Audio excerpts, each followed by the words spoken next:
નમસ્કાર મિત્રો, આજે જ્યારે હું અને મારી વાઈફ કિયા અંશિતને સ્કૂલે મૂકવા માટે જઈ રહ્યા હતા તો રોડ ઉપર જોયું કે બે ચકલીઓ તો મૃત હાલતમાં પડી હતી. પાસે જઈને જોયું તો આ ચકલીઓ તેઓ એક વીજ કરંટ લાગીને તેઓ ધોબલાને પાસે જ પડી હોય ને એવું લાગ્યું. મેં તરત જ મારા બેગમાંથી ગ્લોવ્સ કાઢી અને તેઓ ગ્લોવ્સ પહેર્યા, કારણ કે ખસા અને ટાકરવાડા વચ્ચે જ આ બે મૃત ચકલીઓ પડી હતી. પછી આજુબાજુમાં જોયું કે આને દફનવિધિ કઈ જગ્યાએ કરી શકે. બાજુમાં જ જે ખેતરનો શેઢો હતો, પાછું બાજુની જે જગ્યા હતી તે જગ્યા ઉપર જ અમે નક્કી કર્યું કે અને અહીં જ આપણે આ મૃત બંને ચકલીઓની દફનવિધિ કરી. મારા બંને હાથે ગ્લોવ્સ પહેરી, મેં મોઢે રૂમાલ બાંધી.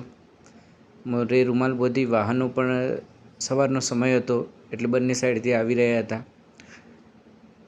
મારા હાથેથી જ આ જે મૃત ચકલીઓ હતી એને ઉંચકી અને રોડની સાઈડ ઉપર લઈ ગયો.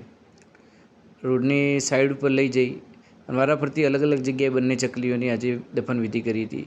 આ ચકલીને મેં સાઈડમાં રાખી અને મારા હાથેથી જ તેઓ ખાડો ખોદ્યો, કારણ કે અમે સ્કૂલે જઈ રહ્યા હતા મારા દીકરાને લઈને, એટલે તેઓ એને દફનવિધિ કરી શકે એટલો ખાડો ખોદી અને મારી બેગ ખોલી મારી બેગમાંથી મેં મીઠું લાવ્યું અને આ જે મૃત ચકલીની દફનવિધિ કરી હતી એને ચારે કોર મીઠું પધરાવી દીધું. પછી એક સફેદ કપડું લાવી એની ઉપર સફેદ કપડું રાખી અને આ જે મૃત ચકલીની દફનવિધિ કરી હતી એને ચારે કોર મારા હાથેથી જ માટીથી ચારે કોર ઢાંકી દીધું. મિત્રો, તમે જુઓ છો કે અમે રોજે રોજ આ જ રીતે રોડ ઉપર માર્ગ અકસ્માતમાં જે પશુ પક્ષીઓ એની દફનવિધિ કરીએ છીએ. પછી બે અગરબત્તી લાવી અને ભગવાનને પ્રાર્થના કરી કે એની આત્માને શાંતિ આપે. મિત્રો, તમને પણ આવું કોઈ પણ દેખાય તો એને સાઈડમાં કરવાનો પ્રયત્ન કરજો.